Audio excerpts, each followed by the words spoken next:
Welcome back. Today we'll be focusing on inventory settings as well as creating new locations. To set up inventory, go to Quick Menu and select Settings,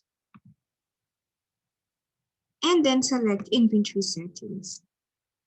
Here you can choose your default unit of measurement. To create one, click on the green plus. Enter the set name, base unit, and the abbreviation. So let's say, for example, it is not each item, per item.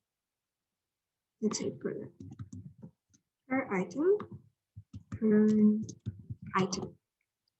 And the abbreviation, let's just say item.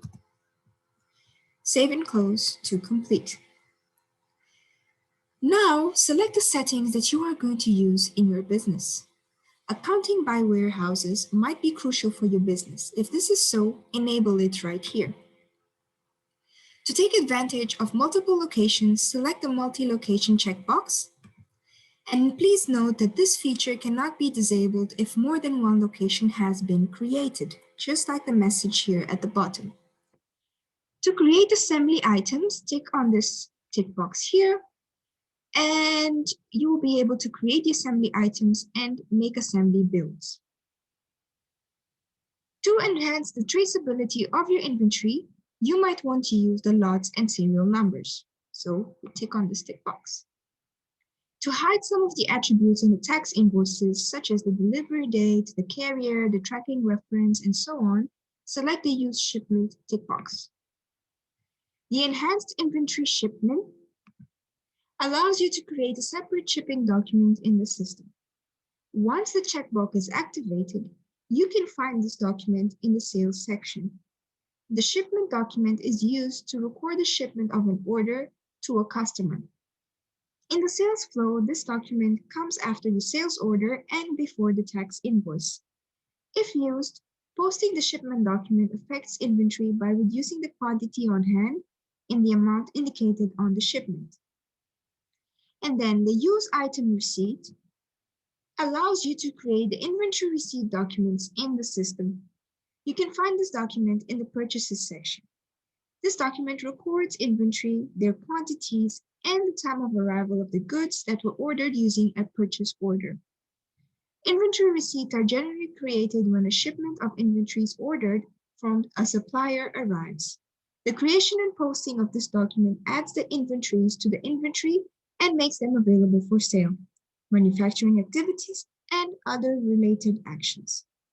If you leave the Use Item Receipt checkbox cleared, the inventory transactions will occur only when the supplier invoice from the purchase order has been created or posted. Once you are done with all your settings, click Save and Close. Now, it's time to create locations for your business. Locations are places where your inventory is stored. You can use locations to track your inventory at physical locations that are within your company. When creating locations, think about all the places your inventory items might be during the time that they are under your ownership. For each of these physical locations, you might want to create a location in the system. Locations may have sub-locations to multiple levels. For example, you may have Warehouse 1 as a location, which has Row 1, Rack 1, Row 2, and Rack 2, etc. as sub-locations within the Warehouse 1. So to create a location, let's go into Warehouse and select Locations. We will click on the Create button to create our new location. Let's say, for example, this will be Warehouse 1. The address will be 53 St. John Street, Cape Town,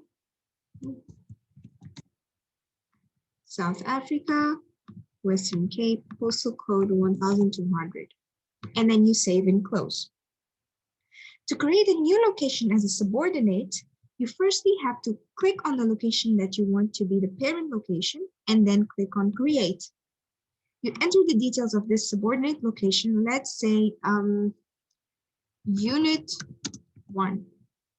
And it's the same address. You can put in the address if you want to. It's not mandatory. I will just put it in. City, Cape Town. country South Africa, province Western Cape, and the postal code 1200. And then you save and close when you are complete. This is it for today. Bye for now.